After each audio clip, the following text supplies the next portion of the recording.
The phone buzzed on the hotel nightstand.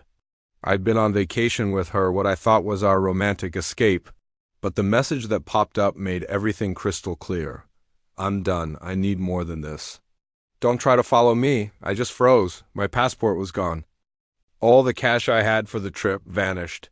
She had planned this from the start, every single detail.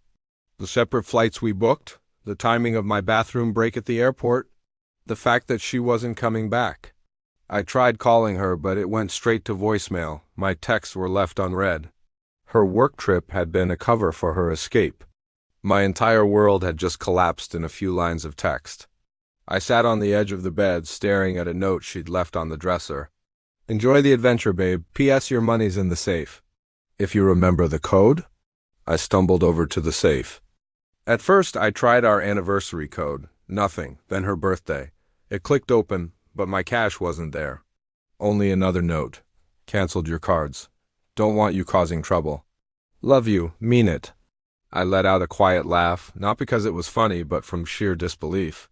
Outside the window, Cancun was bright and carefree. Couples were laughing on the beach, and somewhere out there, she was meeting someone else. Someone she'd been waiting for while I was still planning our vacation together. I wandered the streets, trying to process it all. Every souvenir shop, every crowded cafe was a painful reminder that I was stranded, alone, cheated, and completely humiliated. A few hours later, Susan, my oldest friend, found me at a small beach bar. Post that painted me as naive, foolish, and left behind. She's not joking, Susan said, her voice firm. She's creating a story and you're the villain in it. That's when it hit me. This wasn't a prank. This wasn't some impulsive mistake. Back home, I started quietly documenting everything. I took screenshots of her posts. I gathered bank transactions and flight records. Anything that showed the truth of what she'd done.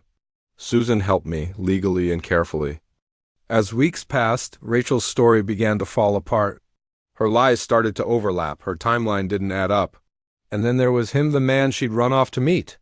A man with a public life, a reputation, and a paper trail she hadn't bothered to consider. I didn't get into a shouting match with her online. I didn't seek some dramatic, public revenge.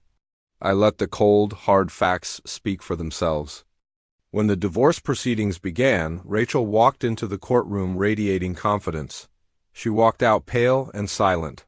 The entire narrative she had tried so hard to write was completely destroyed by evidence, not emotion. Soon, friends stopped taking her calls. The new man disappeared. And me? I rebuilt my life. Months later, I was standing in my garage, sunlight pouring through the windows, working on an old car. Engines, grease, and the steady rhythm of wrenches on steel, it all made sense. Things either worked or they didn't. A year to the day after the vacation that had nearly destroyed me, my phone buzzed. It was Rachel. I never meant to hurt you, the message read. She didn't break me, she only revealed who she truly was. And in doing so, she gave me something far more valuable than revenge. She gave me back my life. Thanks for listening to my story. If you've ever had to rebuild, let me know in the comments.